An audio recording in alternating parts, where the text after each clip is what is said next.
এই জামানার কথাই নবীজি বলছেন সাল্লাল্লাহু আলাইহি ওয়াসাল্লাম, তোমাদের সামনে এমন একটা যুগ আসছে, নবীজি বলছেন জামানা সাবরিন, কঠিন জামানা, যে জামানা ঈমান নিয়ে চলাটা হবে হাতের মধ্যে আগুন নিয়ে চলার মতো।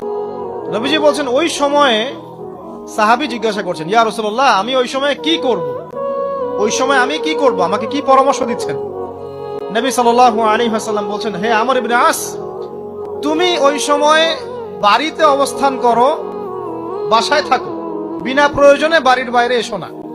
ওই সময় তুমি নিজের পাপের জন্য আল্লাহর কাছে ক্রন্দন করতে থাকো, মানুষের সাথে এত বেশি মেলামেশা করো না, নিজে তোমার আমল তোমার গুনাহ নিয়ে ব্যস্ত থাকো, তোমার পাপের জন্য আল্লাহর কাছে কান্নাকাটি করো, ইনশাআল্লাহ তুমি নাজাত পেয়ে যাবে।